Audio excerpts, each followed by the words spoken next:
Okay, Monday, August 15, 2011. This is Mercedes Diesel Guy, and we're in my home office slash man cave tonight. That is, if you can call it that. And just going to do something a little different tonight. I'm going to very briefly show you my wall of cars. In addition to the big ones, which you guys see on my YouTube page a lot, I also have a kind of small collection of diecast here. Now this isn't everything. I have some that are actually not in packages, that are not on display right at the moment. I need to get a shelf for them. I've been setting up the new home office. That is my new home office. Moved it from a different room, and I decided that it'd be a good time to stick the cars up on a wall here, because they were just kind of sitting loosely on a shelf in another room, and the cats just kept knocking them down to the floor. So I'm going to show you what I've got here. First and foremost, of course, is my 81 DeLorean. I picked this car up last year from the 2010 Hot Wheels collection, and it's always been one of my long-term dreams ever since I originally saw Back to the Future as a kid, to own a DeLorean one day. And you can actually get them built brand new. So some company in Texas, they have all the parts, and they I think they title them as kit car. So I mean, long term, I would love to have that done. Yeah, if there's ever the money for it, and the space, and a million other concerns, I'm sure. And this one I found at the store just yesterday. This is from the 2011 Hot Wheels collection, and this is actually the Back to the Future version of the DeLorean. You can see the two cars side by side here, stock DeLorean. You're going to have to ignore the somewhat more garish than original wheels. And here's the one built by Doc Brown. You can see the kind of the cabling over the wheels there. The vents on the back. If I can show you here. It's actually an impressive amount of detail for such a little die-cast car. You can see the plutonium chamber, as opposed to the standard 81 DeLorean here, with the louvers over the rear. Interesting, I just noticed something here. The 81 DeLorean model actually has the correct, I believe it's correct, gas tank cut out right here on the hood, whereas this one doesn't.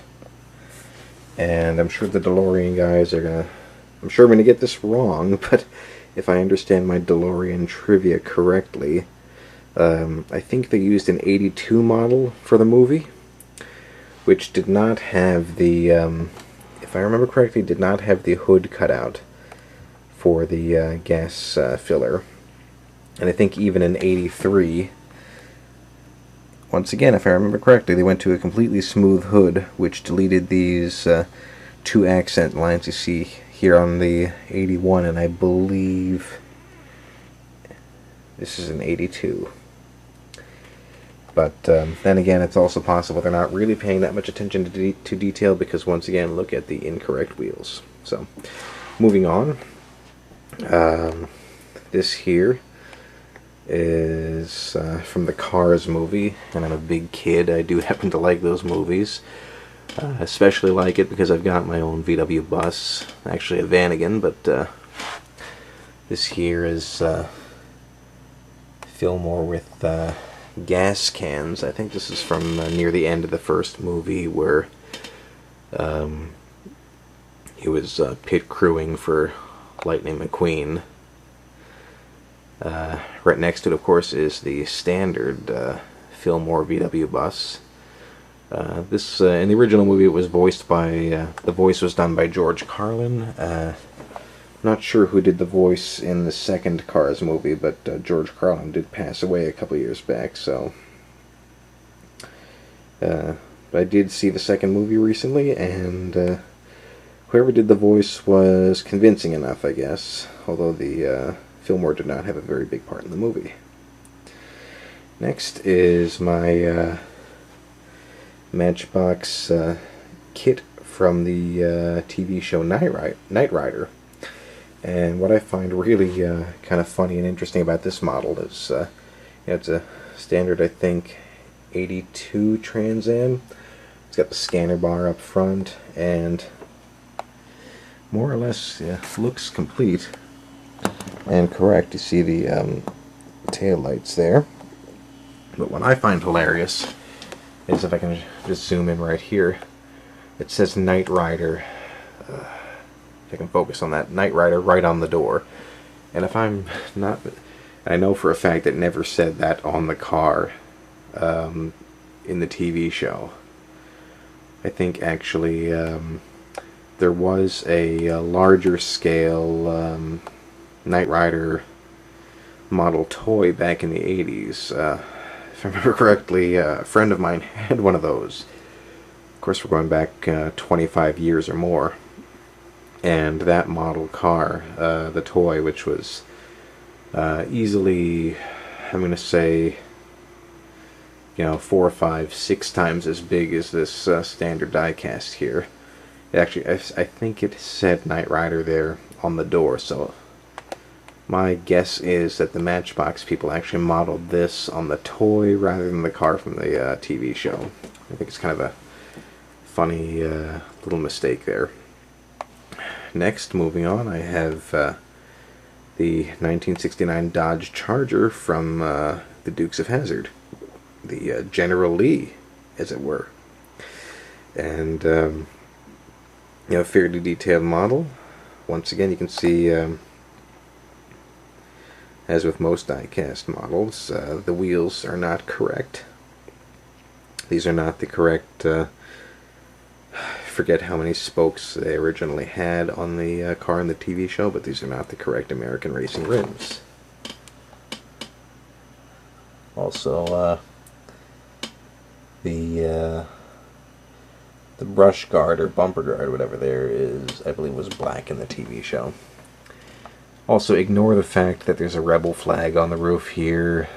This does not denote any political affiliation on my part. I'm just a fan of the TV show. It was good fun, back 25, 30 years ago. Moving on from there, I've got Homer Simpson's car from The Simpsons. And this is Homer's, pink, nondescript four-door sedan. If I can zoom in here without losing focus, you can actually see it has the correct dented fender, which I thought was a great touch. We don't really know too much about this car. I think there might have been a later season episode which kind of focused on the car, but it's one of the few episodes I haven't seen. I remember one episode Homer made a comment that the car had been built in Guatemala. And it's also partially the subject of one of my absolute favorite episodes, The City of New York versus Homer Simpson, where he actually has to go to New York City and retrieve his car, which has been illegally parked at World Trade Center Plaza. Of course, this episode dates back to, I want to say, 1995 or 1996, maybe 97. This was a good while before 9/11, so it was still quite okay to have fun with the Twin Towers in a cartoon back then. And if you're into The Simpsons, I'm just going to quickly spin around here to the other wall. I've also got Attorney Lionel Hutz, voiced by the late Phil Hartman, and Brad Goodman, voiced by another Simpsons veteran, Albert Brooks, who also did the voice of the EPA guy in the Simpsons movie 4 years ago. So, moving back to the wall here, I've got two more to show you. This here is an 02 VW GTI. As you know from my videos, I am into Volkswagens, and this particular car was I think a stocking stuffer Christmas gift from my mother-in-law, as was the following car here, which is, I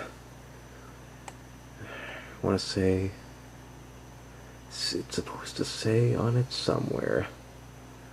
Really not sure where. There was probably one of these little boxes here which got lost. Actually, these clamshell packages were opened just to kind of trim them down for shipping. So I want to say this is supposed to be a '59 Beetle. If I had to guess, these two Volkswagen models were probably based on real-world cars, but I don't know anything about them. I mean, if it's really just a one-off by this VW's company, I think they did a pretty good job on the detailing, because I've been to plenty of Volkswagen shows and events, and this is how cars really would look for the most part. I mean, some of the more extreme cars, that is. So, for now, that is the wall of cars. Hope you enjoyed, and hopefully soon I'll have some more video of the bigger cars to show you.